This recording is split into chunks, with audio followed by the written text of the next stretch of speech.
Oke, kembali lagi dengan saya. Kali ini saya akan membahas mengenai modul praktikum RPL, Rekayasa Peranti Lunak. Pada modul 4, yang mana akan membahas mengenai kelas diagram. Apa sih kelas diagram itu? Jadi kelas diagram itu adalah salah satu jenis diagram struktur pada UML yang menggambarkan dengan jelas struktur serta deskripsi kelas, atribut, metode, dan hubungan dari setiap objek gitu aja. Namun diagram ini tuh hanya bersifat statis. Dia jadi tidak menjelaskan apa sih yang terjadi pada saat kelas itu saling berinteraksi. Namun kelas diagram ini hanya menjelaskan mengenai hubungan yang terjadi di antara mereka, maksudnya objeknya gitu ya. Jadi kelas diagram juga disebut sebagai diagram struktur karena menggambarkan komponen-komponen yang harus ada dalam sistem yang dimodelkan. Jadi kelas diagram ini harus lengkap teman-teman, karena dia akan menggambarkan apa aja komponen yang harus ada pada sistem yang akan dimodelkan. Kemudian untuk kelas sendiri itu bisa diartikan sebagai blueprint kalau teman-teman tahu. Jadi kayak rancangannya lah, rancangan kelasnya ini, objeknya gitu, sebagai template untuk mencatat kumpulan data gitu yang membentuk satu kesatuan. Sementara objek itu merupakan kelas yang sudah ada, yang sudah memiliki data dan bersifat unik ya, kelas diagram, dimana kelas diagram ini berfungsi untuk menunjukkan struktur dari sistem, meningkatkan pemahaman tentang gambaran umum, dan dapat memberikan gambaran mengenai relasi sistem dan juga model sistem dari sisi teknis maupun bisnis. Mana ada atribut tuh ada dua ya, atribut, metode. Ini tuh merupakan bagian dari kelas. Jadi kelas itu memiliki atribut dan metode. Atribut itu merupakan nilai atau data yang dimiliki oleh suatu kelas. Jadi atribut itu apa yang dimiliki dari kelasnya gitu. Jadi kayak semisal kita analogikan sebagai formulir gitu. Nah, di formulir itu kan ada data, ada nilai yang diisi gitu. Dia punya sesuatu gitu, kayak karakteristik yang menunjukkan bahwa dia tuh formulir gitu, seperti kayak nama, alamat, tanda tangan. Nah, itulah yang dinamakan sebagai atribut, apa yang dimiliki. Kemudian kalau metode itu tuh apa yang dia lakukan gitu, dia sebagai apa sih, maksudnya dia berfungsi sebagai apa, dia bahkan ngapain gitu kelasnya gitu. Nah, seperti tindakan atau operasi yang dapat dilakukan oleh suatu kelas. Jadi apa sih yang dia dapat lakukan gitu, itu yang dinamakan metode gitu. Kayak semisal formulir tadi, formulir itu kan bisa kita kirim, bisa kita hapus nilainya, bisa kita buang, periksa, macamnya seperti ini ya. Ya, itu yang dinamakan metode. Nah, ini salah satu bentuk dari kelas itu, mana ini adalah namanya, nama kelasnya, gini ya. Kemudian kalau ini ada atribut, kita kayak gini aja, ini ada atribut, dan ini adalah metode dari kelasnya seperti ini. Nah, kemudian merupakan satu kelas gitu, mana kelas itu kita beri anima, kemudian kotak tengah atribut, dan ini ada metodenya. Kalian bisa baca di sini. Kemudian visibility ya, visibility itu seperti ini ya teman-teman, ini ya. Nah, ini yang dinamakan visibility-nya, mana ada 3 visibility. Yang pertama private dengan dilambangkan seperti minus gitu ya, protected, hashtag gitu, public, plus gitu. Jadi private ini dia tidak dapat diakses oleh kelas atau subkelas lainnya, dia hanya bisa diakses oleh kelas ini saja kalau misalnya kita menggunakan visibility private. Jadi kayak semisal terkadang visibility private ini biasa kan digunakan untuk keamanan gitu ya, untuk keamanan. Jadi dia hanya bisa diakses oleh ini kelasnya aja, tidak bisa diakses kelas lain. Kemudian protected, ini tuh hanya dapat diakses oleh turunannya atau subkelas. dari kelas itu sendiri. Dalam kasus ini artinya inheritance. Jadi jika kelas itu memiliki turunan dari kelas ini dan dia memiliki visibility, itu berarti di kelas yang turunan itu bisa mengakses dari atribut atau metodenya gitu. Kemudian kalau public, dia dapat diakses oleh kelas lain, misal kayak gini, nama, ID, itu bisa diakses oleh kelas lain gitu, seperti itu. Kemudian ada relationship, mana kelas diagram ini juga memiliki relationship atau hubungan terhadap kelas lain yang saling terkait, dimana relationship di kelas diagram ini juga ada yang salah satunya ada asosiasi seperti ini bentuknya. Ini didefinisikan sebagai hubungan yang terstruktur yang secara konsep memiliki arti bahwa dua komponen saling terhubung. Ya, artinya ya nama juga hubungan ya, udah pasti dia relationship, udah pasti dia terhubung gitu. Namun yang membedakan dengan relationship yang lain, dia hanya bersifat statis gitu.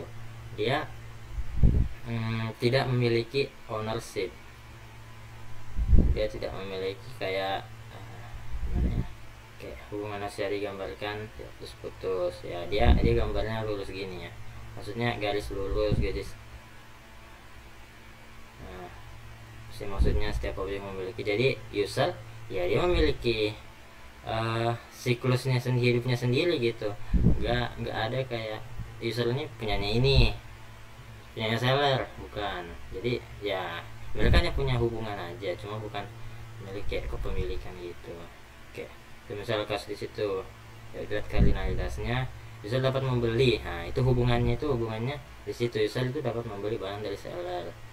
Bila seller dihilangkan, kelas user masih bisa digunakan karena hubungan antara kedua tersebut tidak lepas biasa. Jadi ya itulah intinya, association ini dia terhubung, namun dia tidak saling memiliki gitu ya. Dia disambungkan dengan garis seperti itu ya, garis tidak putus-putus gitu, dan tidak ada anak panah pada kedua ujungnya. Kemudian ada yang kedua, ada inheritance, dimana ini tuh adalah pewarisan ya.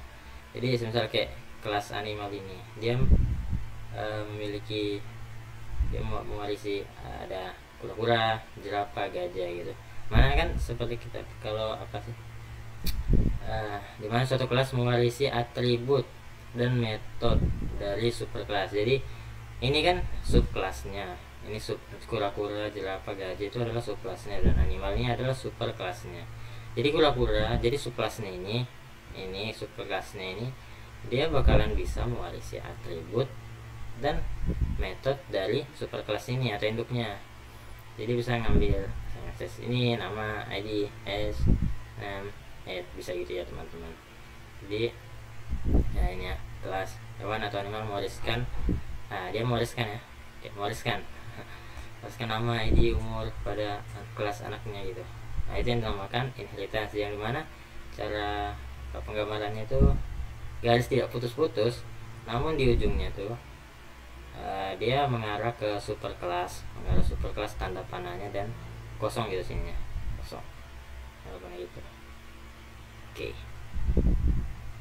Kemudian ada aggregation atau agregasi, hubungan antara dua kelas di mana salah satu kelas merupakan bagian dari kelas lain, tapi dua kelas ini dapat berdiri masing-masing. Ya, digambarkan seperti ini ya. Dia mengarah ke perpustakaan. Terus digambarkan sebagai diamond. Meskipun sama-sama berupa hubungan yang memiliki, ya, buku memiliki perpustakaan, buku dimiliki perpustakaan memiliki buku. Nah itu yang dinamakan dia. Yes, ya. Perbedaan dengan hubungan komposisi, adalah bentuk hubungan yang tidak terkait atau tidak kuat ya. Apa sih yang maksudnya dengan hubungan tidak terkait atau tidak kuat itu? Seperti sebagai contoh kayak jika kelas perpustakaan ini dihancurkan, kelas buku itu masih dapat digunakan. Itu dinamakan sebagai hubungannya ini tidak terikat gitu, maksudnya tidak kuat. Jadi perpustakaan dihancurkan, buku masih bisa digunakan gitu. Semisal untuk buku pada kelas sekolah, kantor dan lainnya. Tapi tidak dengan sebaiknya kalau buku ini dihancurkan, buku yang tidak ada, perpustakaan sudah tidak relevan gitu. Maksudnya iya dong, kalau buku nggak ada, perpustakaan apa dong? Nah, seperti itu ya. Jadi ngarahnya itu ke yang bergantung gitu ke bukunya.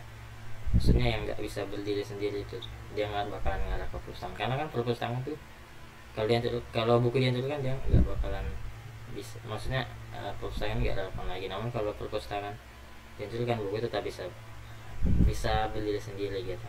Jadi anunya ke perpustakaannya gitu, ininya diamondnya perpustakaan seperti itu. Kemudian ada composition, adalah jenis aggregation khusus yang menunjukkan kepemilikan yang kuat ya. Perbedaan composition dengan aggregation ini perbedaannya hanya ada di, kalau composition ini dia, kalau aggregation kan dia hubungannya tidak terikat gitu atau tidak kuat, tapi kalau composition nih dia kuat gitu. Jadi kalau kalau kelasnya dihancurkan ya, yang lainnya juga nggak bisa dipakai juga, nggak bisa digunakan gitu. Nah, mana memiliki kepemilikan yang kuat yang berlaku untuk hubungan ini. Ketika kelas yang memiliki kelas lainnya dihancurkan, maka kelas yang dimiliki oleh kelas tersebut juga akan dihancurkan juga, tidak dapat digunakan. Sebuah kelas hotel, kayak misal sebuah kelas hotel ini dia memiliki hubungan komposisi dengan kelas lobby, kelas kamar dengan ujung diamond hitam ya, ini ya sama-sama ya gambarnya. Ngarahnya tuh ke hotel karena kamar dan lobby ini dimiliki oleh hotel gitu. Hotel memiliki lobby dan kamar gitu. Oke, itulah kayak ini juga perpustakaan memiliki buku gitu, jadi ngarahnya ke sini ya. Oke. Misalnya jika kelas hotel, kayak misal hotel ini dihancurkan, otomatis kan kelas kamar dan lobby juga nggak bisa digunakan, nanti bakal hancur juga. Nah kalau misalnya kayak kamar juga dihancurkan, hotel apalagi gitu, nggak bisa dong, hotel nggak ada kamar gitu, nggak bisa. Jadi itu yang dinamakannya, jadi mereka saling terkait kuat gitu hubungannya, dinamakan dengan composition. Kemudian ada multiplisitas. Nah, multiplisitas ini bukan relationship lagi ya. Jadi multiplisitas ini adalah jumlah hubung. Jadi itu ya guys. Jadi relationshipnya itu ada 4. Pertama association, inheritance, acquisition, composition. Oke. Kemudian ada multiplisitas, adalah jumlah objek dari suatu kelas yang dapat berrelasi dengan objek lain pada kelas yang berasosiasi dengannya. Dan untuk menunjukkan multiplisitas Anda dapat meletakkannya di atas garis asosiasi yang berdekatan dengan kelas yang sesuai. Ada banyak multiplitas. Jadi multiplitasnya itu ada ini, artinya banyak, ada 0, ada 1, ada 0 atau banyak, 1 atau banyak, 0 atau 1, hanya 1 itu. Ini ya contohnya ya. Sini tadi kita menggunakan kelas hotel lebih lama. Nah, terdapat multiplisitas di atas, yaitu setiap hotel hanya memiliki satu lobby. Nah, setiap hotel hanya memiliki satu lobby, jadi satu lobby hanya hotel memiliki satu lobby. Setiap hotel memiliki satu atau banyak kamar. Seperti itu. Ya, ini salah satu case-nya ya. Studi kasusnya, mana pelajaran komik ini merupakan turunan dari buku toko memiliki hubungan, namun dia ada hubungan aggregation, tidak terkait itu, tidak kuat. Karena kalau toko dihancurkan ya buku masih bisa beli sendiri gitu.